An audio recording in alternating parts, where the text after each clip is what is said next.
Hildegard was full of ideas. How do you begin as a composer? Because you wrote your own libretto. How do you begin to unpack a life as full as hers was at a time when women were severely constrained by society, the church, etc.? How did you start that process? Oh, it's such a good question. It was really overwhelming, and I think at first, when I mapped this all out, I went to Beth and I said, I think this might have to be 3 operas. Not just one, because her life was extraordinary and overwhelming. What she accomplished was extraordinary, would be extraordinary for 10 people, let alone one, let alone a woman in the Middle Ages. So yeah, it was completely overwhelming. I mean, if she'd been born 400 years later, a man, we would call her a Renaissance man, but she was a medieval woman and, had visions and wrote about medicine and nature, and of course, we remember her music. So she's an historical figure. What about Richardson? Is she also a historical figure? Yes, she was one of the novices who came to join Hildegard in her hermitage after she left the anchorage. Hildegard's first 42 years were spent, or maybe 39 to 40 years, were spent in a sort of one-room cell, more or less, where she'd been tithed to the church between the ages of 8 and 12, and lived in a one-room cell with another woman, and then eventually was able to leave that cell and become magistra of a larger hermitage. But Richardson was one of the women who came to stay with her, and their story is true, although I play with a lot of details. Right.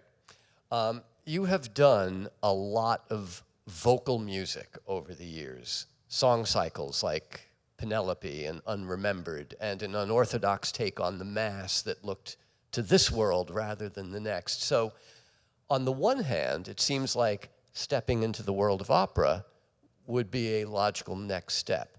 How different is it to go from song cycles to an opera? Yeah, it's really very different because, in a song cycle, you're basically just writing a series of arias, and you can, not worry about context and storytelling and all these details. But with an opera, you have to worry about exposition and narrative and large-scale narrative and tying all these points together, but trying to keep the music interesting at the same time and not having too much text, trying to have it be concise but informative. Yeah, it was very, very challenging. So how did you go about doing your own libretto? Well, I heartily avoided it for a long time. I initially tried to work with a couple other librettists. One was a Hildegard, somebody who'd written historical fiction about Hildegard, wonderful writer, but she didn't want to play. I had a very specific story that I wanted to tell, and she didn't want to play with the timeline, mess with the actual timeline of her life, which I completely understood and respected. So I tried to work with somebody else, and I think it was just a matter of, it's hard to go to a librettist with a story that's already conceived and say, can you just write the words for this, It doesn't really work that way. Of course, you need to, a librettist wants to tell their own story, which is entirely their prerogative and their right. So my publisher said to me, I think you need to write this yourself. And we went back and forth until I finally caved in. Beth, when you first approached Sarah about doing this, what was in your mind? I guess you had been familiar with. Okay.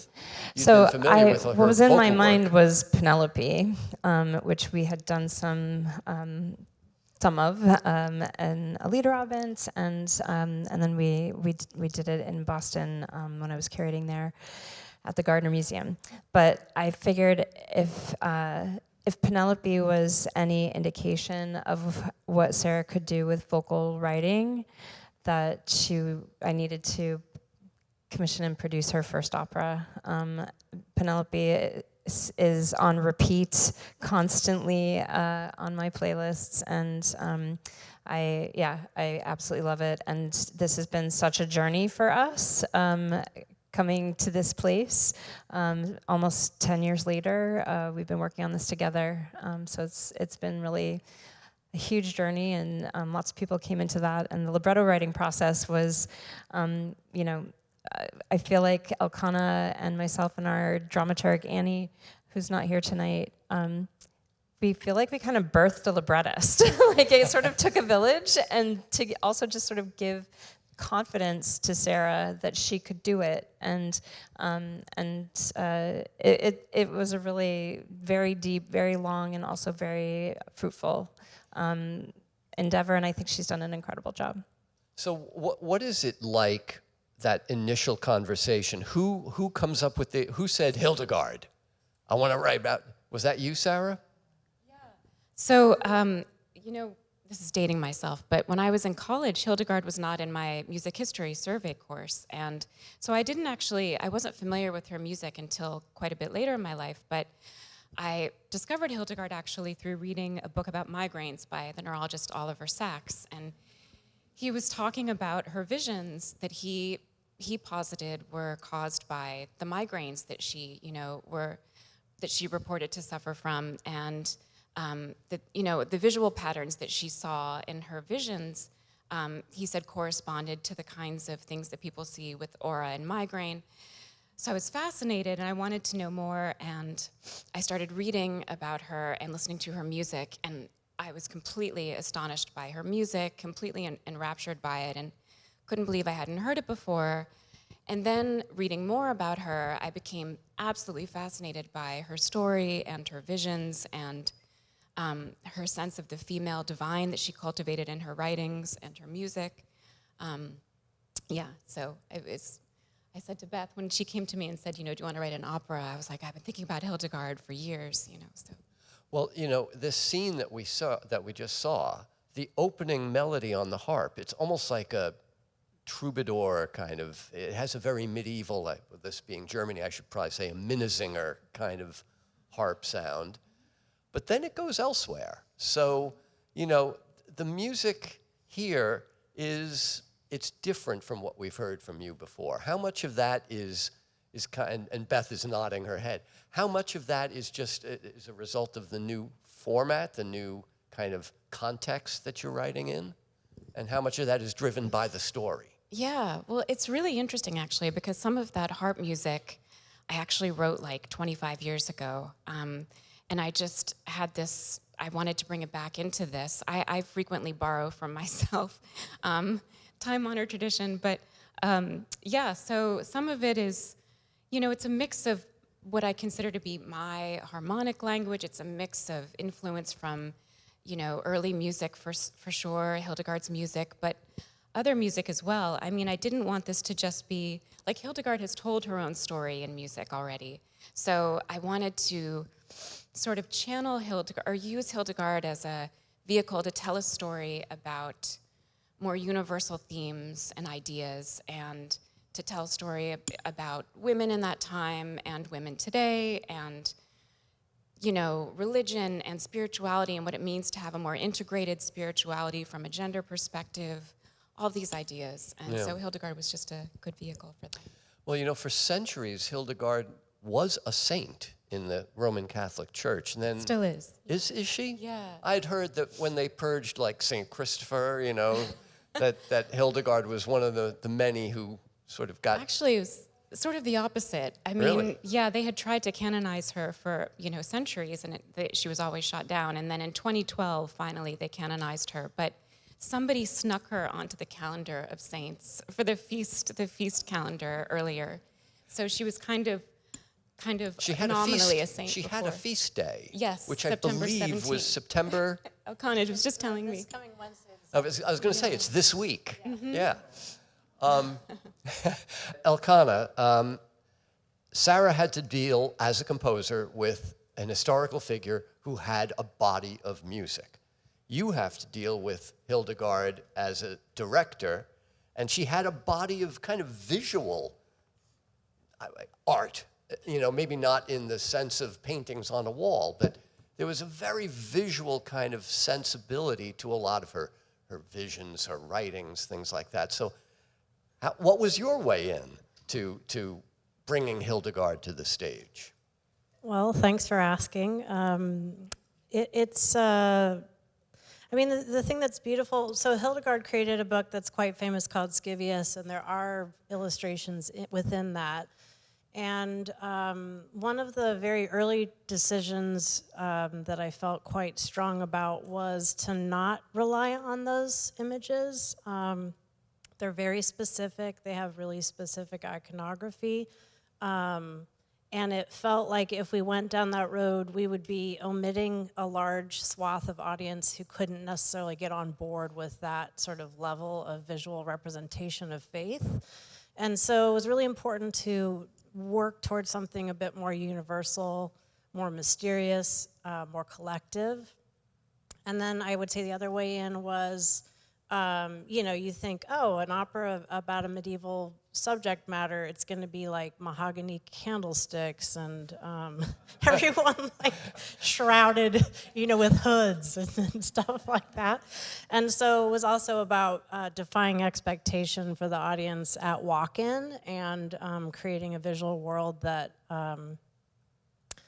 really, what's interesting is we looked at a lot of medieval art. There was an incredible exhibition here, actually, at the Met of some really early stuff. And there's a lot of figurative depictions, including Stations of the Cross, et cetera, where the human beings and the saints are framed inside of altars, and the houses and the architecture are really small, and the people are really big, and they're always often holding something that's iconic, right? All the saints have their little, like their key or their church or their tray. And so we were playing with scale in terms of the human being in relationship to architecture. And the other thing, if you look at the aesthetic sort of minimalism of religious practice and how austere a lot of the monastic traditions are, things are really kind of unadorned if you're not in a Catholic sanctuary, And so there was also this resonance for me because I'm kind of a modernist, I would say, and probably a postmodernist in certain ways. So I really gravitate towards stripping things back a little bit. And so really it's like minimalism meets medieval is really the design way in that we developed for this piece. And there's also a magical kind of what lives beyond the veil of the sort of, mortal coil of this realm that is very much a part of the work, which was one of the things I was profoundly drawn to about it. Because there's all this sort of confounding mystery that does reside in all of our lives, and whether or not we name it or have someone to share that sort of level of questioning or perception with, and whether that turns into faith or something else creative. Those are some of the themes that were also really resonant for me walking into this piece. So it's on the one hand, you don't want Monty Python and the Holy Grail, and on the other hand, you want to be, responsive to a serious brand of mysticism that runs through a lot of Hildegard's writings and her music. And there's a certain over-the-top quality to some of her music. If you listen to it, Gregorian chant is very stepwise. Her melodies are incredibly sensual and floral. And for the two of you, both sonically and visually, what do you do with that? How do you incorporate that into your respective own visual and sonic languages? As I mentioned earlier, I let Hildegard's music be, or maybe I didn't say this specifically, but I let Hildegard's music be sort of a springboard for my own. Her music does show up a few places in the opera, and it certainly influenced a lot of my music in the opera. And I think where it was maybe more me and less Hildegard, I was still conscious of trying to bring in melismatic writing, lots of notes per syllable at times in order to have that just to sort of be in that same mystical, dreamy world that she inhabits in her own music. So that's how I would say it influenced musically. Elkhanah? In terms of a visual language, we are, she's our way in. The piece opens with her, and we're really gonna she's our portal, our doorway into the entire journey.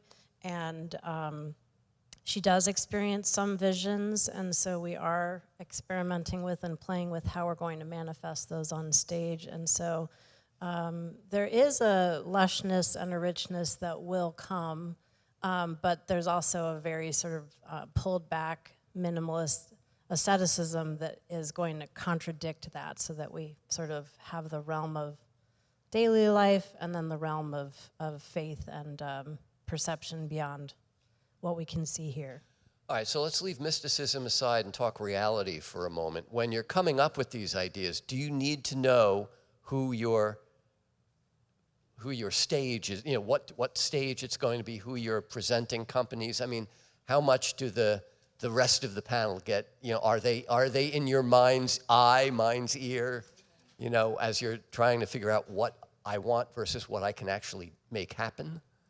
It's always helpful to know what your container is for any, creative project. And the idea of knowing whether you're in a proscenium space and how many it seats versus an immersive sort of walk-around kind of condition. Those sorts of initial templates help drive the design process. And then in tandem with that is this idea of like looking at what the DNA of the piece is, and I feel this very strongly as my general method is to try to illuminate what the core of that is and use that as the guiding principle for really all design decisions as much as one can do that. We also threw you like a pretty challenging setup, which is that we premiere the work in Los Angeles with Christopher and LA Opera and the Wallace, which is a large proscenium theater in Beverly Hills, and then we bring it to my festival Prototype in January, and we're at Brick in Brooklyn, which is right near BAM, and is a black box.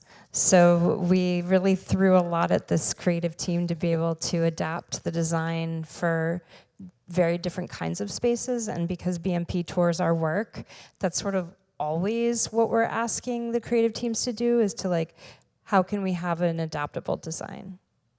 Well, and that, brings us to the small village that it takes to bring any project like this. It's not just someone's going to write words and lyrics, someone else is going to, make it look nice on stage. There have to be people and organizations that make it happen. Beth, you were talking before about, the challenge you set to Elkhanah, that this piece was going to be in places as diverse as LA Opera, Aspen Music Festival, and your own Prototype Festival. By the way, Beth Morrison has been a force of nature in creating... Wow, thank you, John. Thank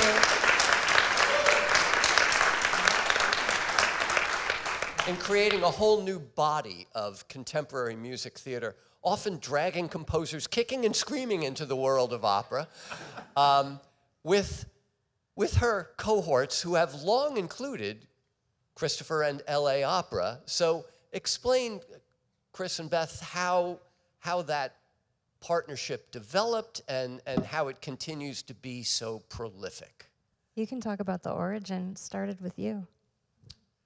Yeah, so my lifelong adversary was the idea that opera companies of our size are kind of great big lumbering beasts, and they're kind of hard.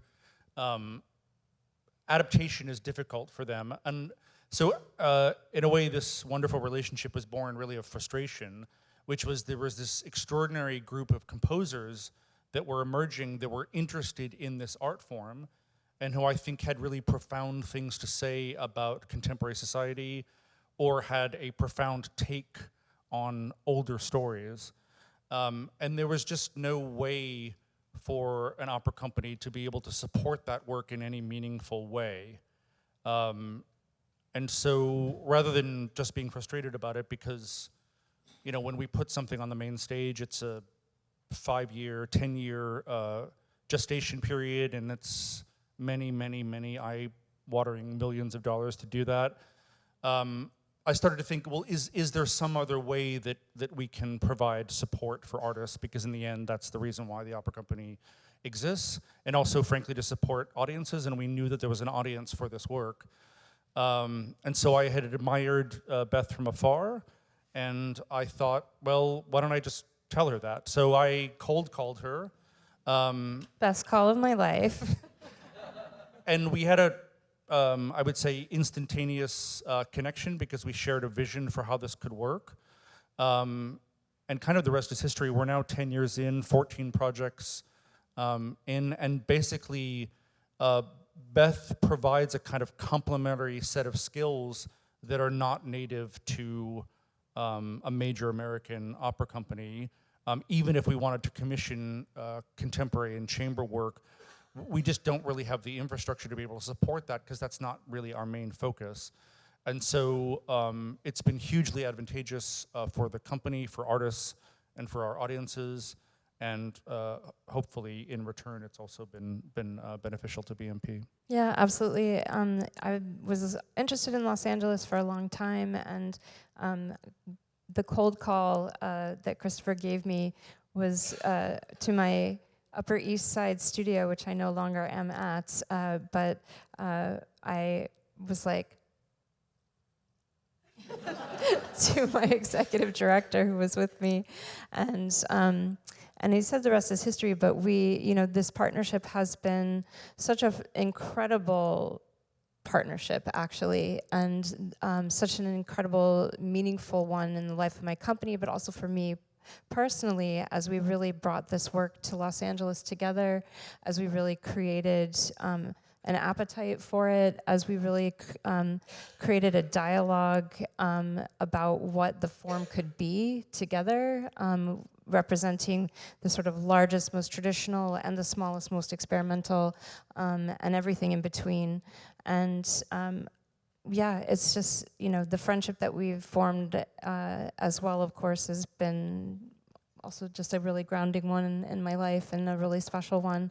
But it's really thrilling, and I would say that, to be able to say to a composer, we're going to do a New York and an LA premiere of your work, let alone everything else, because we always try to tour more than that. But that's pretty amazing in opera today, to be able to almost guarantee 2 major cities are going to do your work.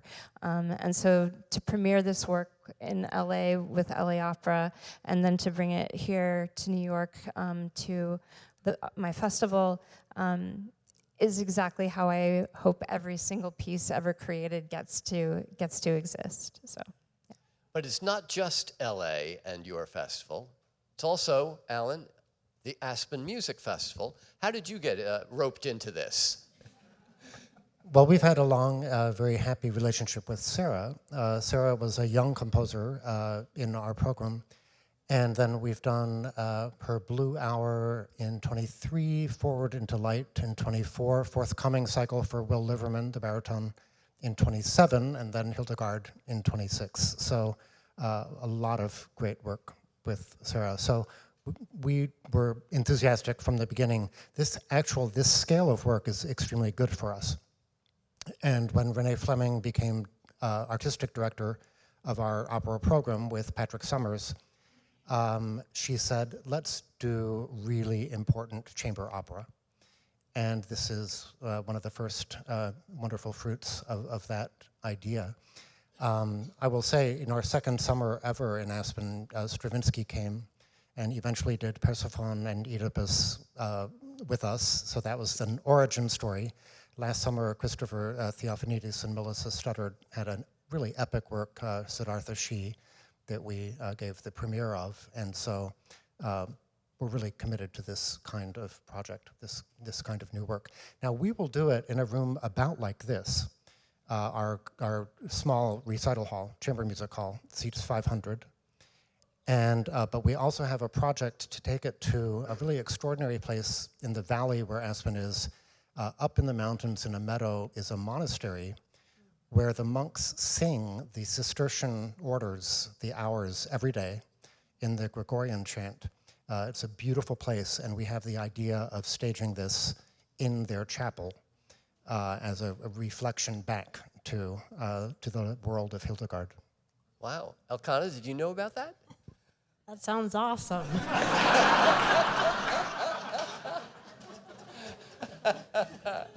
Now, when you hear things like that, do you suddenly think, oh, wait, I need to, I mean, right now, are you thinking, oh my God, that's not going to, but this could really, you know, does that happen? Yes, definitely. Yeah.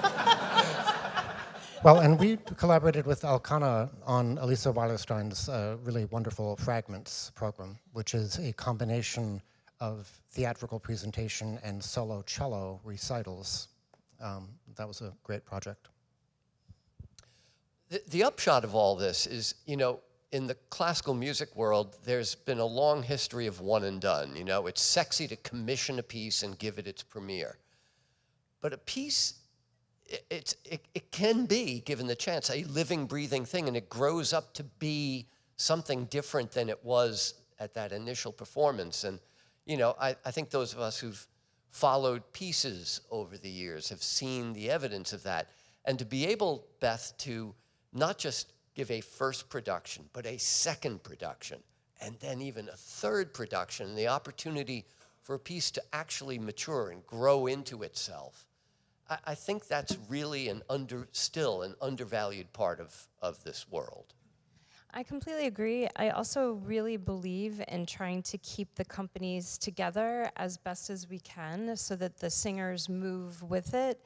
And there are, of course, like so many reasons to have new productions and, you know, new people come to it and new interpretations. But I feel with the new work, having time to marinate in the world premiere production for a period of time allows the piece to go deeper and for it to settle in a way and to grow and to stretch. And the performers do that with it, but the performances just get better and stronger, and they're able to interpret the work deeper with every single repeat presentation. And so it's something I've always really vied for in the way that we tour work. And it's always an incredible joy to watch that process and to watch the work have that opportunity to sort of deepen and resonate. And a new work can't be heard or seen just once.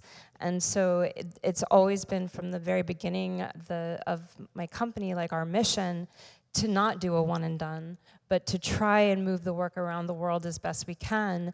And also with composers, we work a lot with composers who are emerging composers. Sarah's not an emerging composer, but she is a first-time opera composer. And you know, it's an opportunity for their names to get out in the world as well. So that's always been a big part of the ethos of the company. Elkhanah, Beth mentioned before something about slides. Yes, we do have a few images to share with you all tonight that are essentially a model shot and some costume renderings, just to give you a little bit of visual context for the project. This is actually art that was developed by the projection designer Deborah Johnson, aka Candy Stations, who's worked with Sarah on several projects already, and works with people like Sufjan Stevens, etc. So anyhow, this was, the origin story behind this is actually that figure started as the faceless woman who is the one non-singing role in the piece, which is sort of Hildegard's Unacknowledged sense of self. yes, thank you. Disassociative aspect, right? Who ultimately she does integrate fully by the end of the piece. But so that is sort of a costume rendering that then got developed further and is in the language of some of the visions. Hildegard has a lot of circles in her work, and so we are definitely using circles. We can advance slide, please.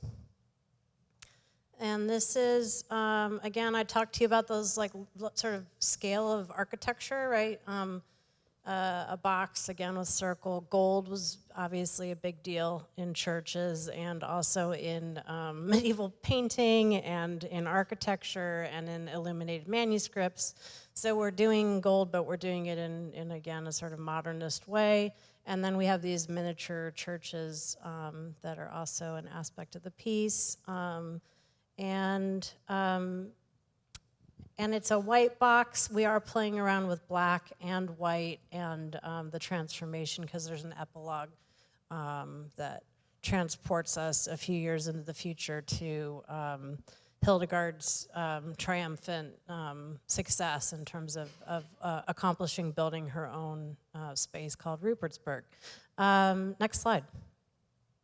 And this is a rendering for Hildegard in her habit. And next slide.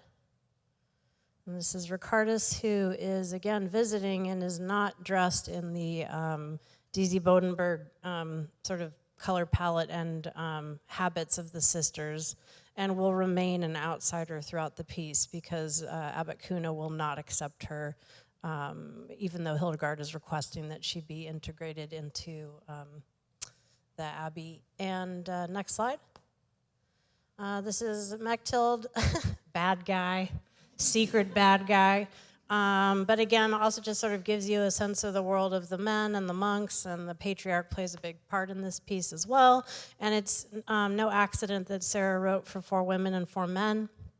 So you get the structure vocally of like the men sing Kyrie, and it's often off stage, and it's sort of a part of the oral landscape of the world that they live in. And next slide. This is, I would say, something that evolved later. We call this like the bird shadow movers.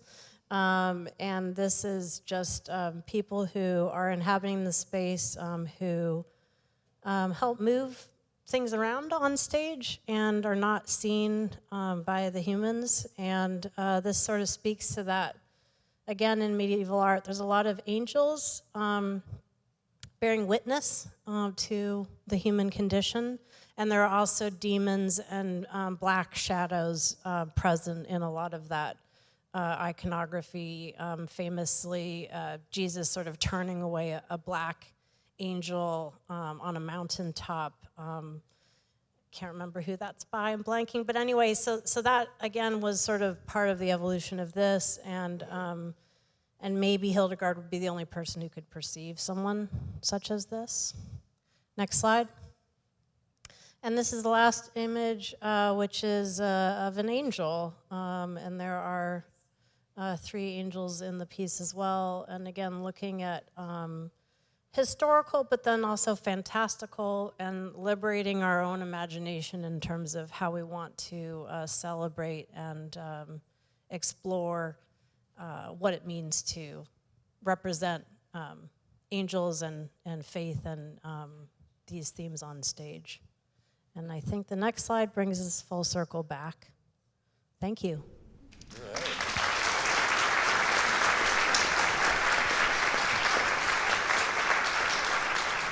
So Sarah, we have a final excerpt from Hildegard to wrap up the program. But before we get to that, so there's a non-singing role in this opera. Are you aware of Hildegard's Ordo Virtutum? Yes, of course. Yeah. Which has Yeah. a non-singing part. The devil. The devil Yeah. is denied song Right, because he... in Hildegard's. Some people Yeah. consider that to be really the first Western opera. Yes, exactly. Yeah. Yeah. And some people also think that it was sort of modeled on her love for Ricardus. And so I thought that was interesting too. But yeah, the devil doesn't speak. He's got a nasty, he doesn't sing. He's got a nasty speaking voice, which is meant to convey, his toxic messaging. And because Hildegard believed that singing was the expression of the soul's symphony, harmonious symphony with the universe. Right. So toxic masculinity, 12th century German style. Tell us about this final excerpt. Okay, so this is just an aria, and Hildegard sings this to Ricardus after a moment where Ricardus is distraught because she's just learned that her mother is about to come pick her up and take her back to Schernau, which was the abbey where she was a novice, where she fled from because they beat her for her epilepsy. So she's very distraught, and Hildegard sings her this aria, shares a memory of childhood when she felt distraught. She would go and lie, I have to back up for a second, sidebar, and let you know that as anchorites, these women, these girls who were anchorites, when they were walled off, and lived in this one-room cell, they would have these 2 makeshift graves on the floor for the two girls, and they were meant to lie in these graves twice a day to remind them that they were dead to the world. And Hildegard has this passage in one of her visions or one of her books where she talks about finding comfort ultimately in that grave. So I have this aria that she sings to her about finding comfort in the dirt and the soil, finding her sense of connection to Mother Zion, the female divine, and finding a sense of home. All right, here's a final excerpt from Hildegard.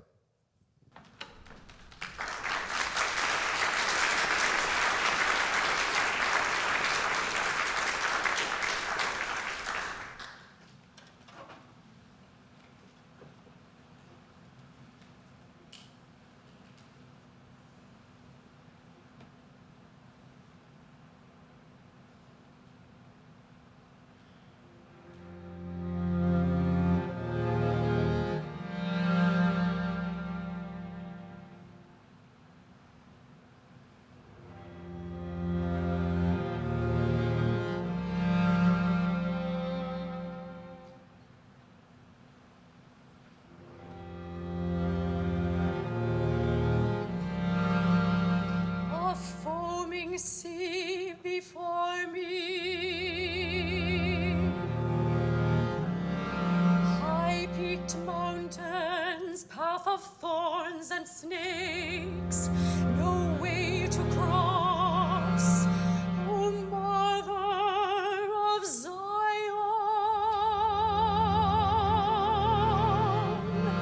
where are you?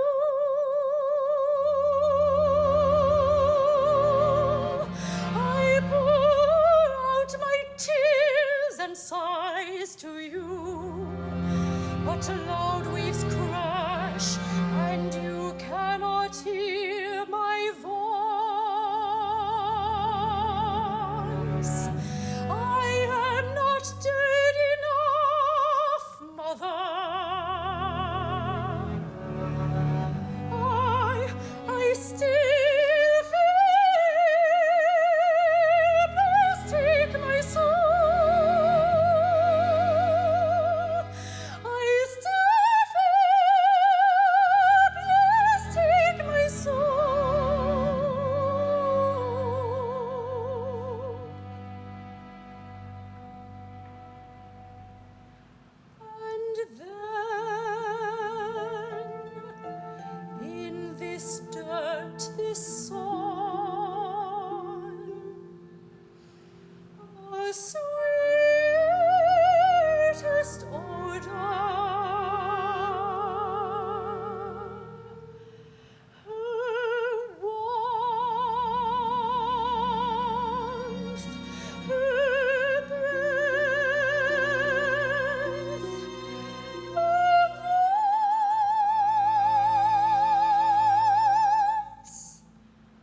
Daughter, hurry, she said.